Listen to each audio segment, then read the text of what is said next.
ራት መካከል ኬንያም ተጠቃሽ ናት። ፓርኮቿ፣ ሳፋሪ፣ ሌሎችም የቱሪስት መስህብ ቦታ መሆኗ ይታወቃል። በነገራችን ላይ ጆሞ ኬንያታ ያኔ በነጭ ሪባናቸው ሰላምን በመስበክ የሚታወቁ ናቸው። እንግሊዞች 9 ዓመት እንዳሰሯቸው ይታወቃል። ምክንያቱ ደግሞ በአመጽ ተሳትፈሃል በሚል ነው። ከዛ በኋላ ነው እንግዲህ ነፃ ወጥተው ከእስር ቤት፣ በተለይ እስር ቤት እያሉ የጉልበት ስራ በጣም ይበዛባቸው ነበረ። በጉልበት ስራ የሚጎዳቸው ነበረ። ሌላው ጆሞ ኬንያታ ከሚታወቁባቸው ዋናው ነገር ደግሞ ምንድነው? ሃራምቤ በሚባለው በእኛ ሀገር የጀሞ ስራ፣ ይሄ ወታችሁ የደቦ ስራ ወተን አንድ ላይ እንረስ ቤት እንስራ የሚባል አለ አይደል እኛ ሀገር።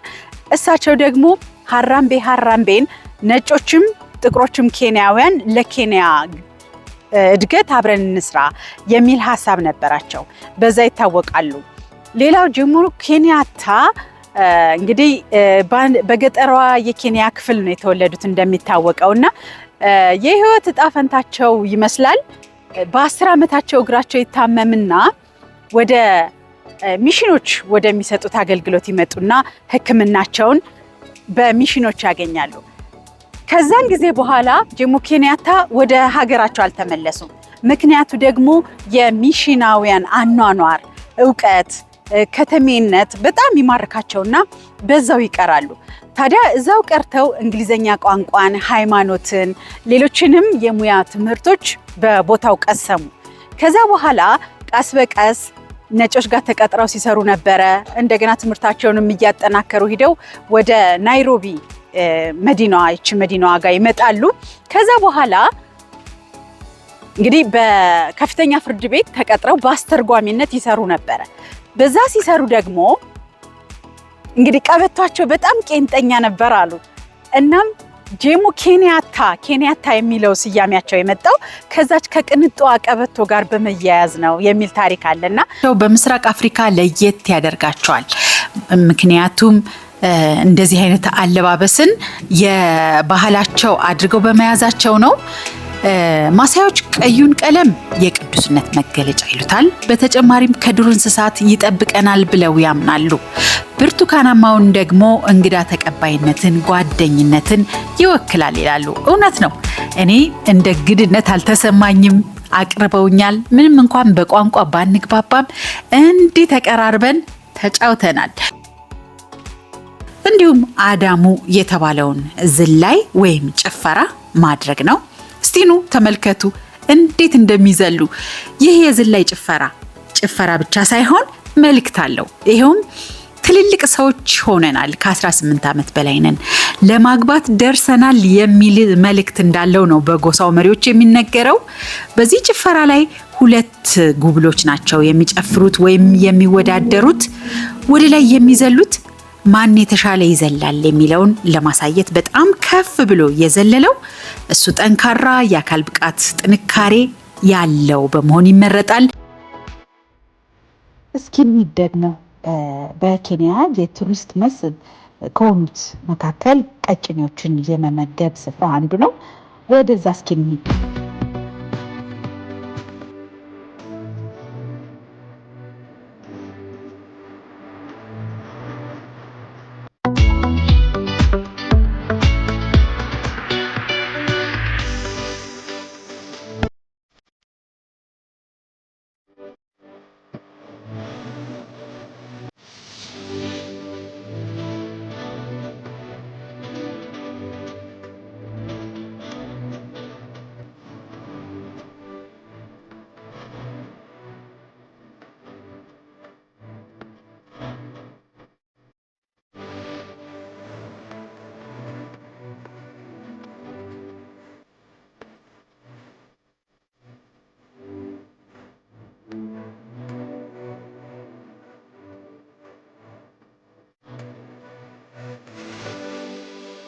ግቢ ውስጥ ከገባን በኋላ ራሱ ቀጭኔዎችን ለማግኘት ረዘም ያለ ጉዞ ማድረግ ጠይቆናል።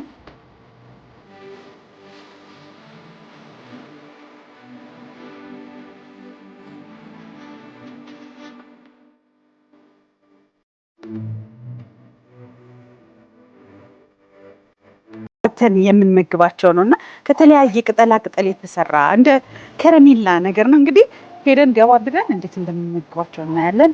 አብረን ቆይ።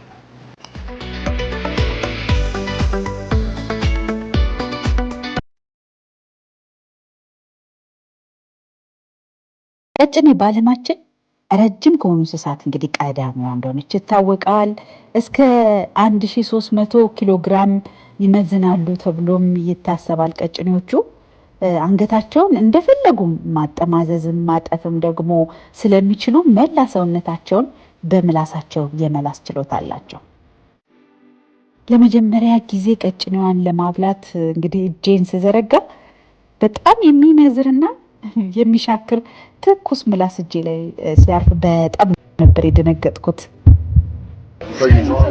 የተነከስኩ ነበር የመሰለኝ።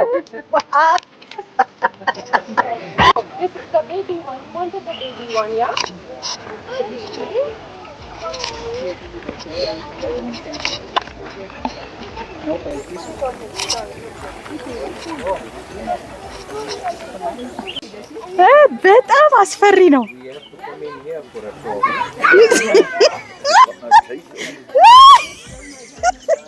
አማ በጣም ይለሰልሳል። እቺ ቀስ አድርጋ ነው ምላስ የምታወጣው።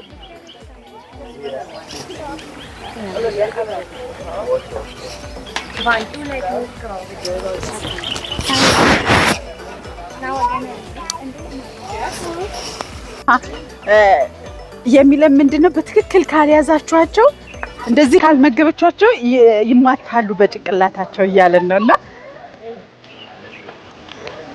ለካይሰሩ ይቀንፋይ ምን ያሳዳያችሁ በጣም ረሱ ታዋስ በሪ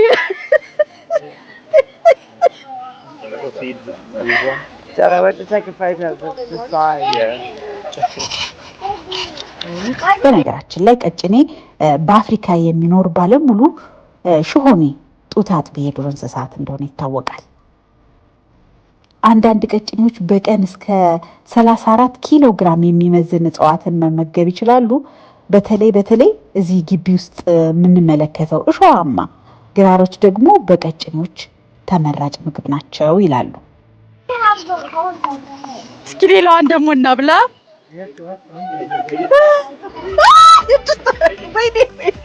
ቀጭኔ ምግብ ለመፈለግ ምላሷን እስከ 42 ሳንቲሜትር ትዘረጋዋለች። በነገራችን ላይ አንገቷ ብቻ ሳይሆን ምላሷም እጅግ ረጅም ነው። ቀጭኔዎች እድሜያቸው እየገፋ ሲሄድ ቀለማቸው እየጠቆረ ይመጣል ይላል መረጃው።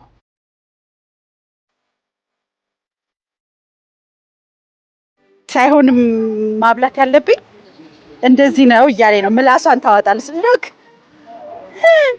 አሁን ምላሷን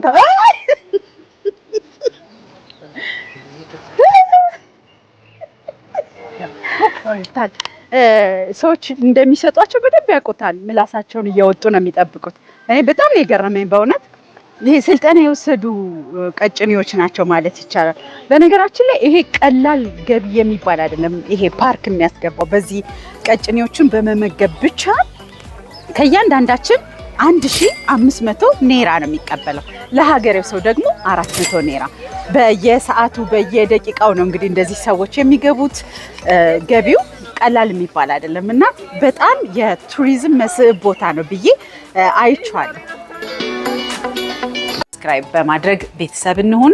የዛሬውን በዚህ ያበቃው። በቀጣይ በሌላ ፕሮግራም ጠብቃችኋለሁ። ቻው።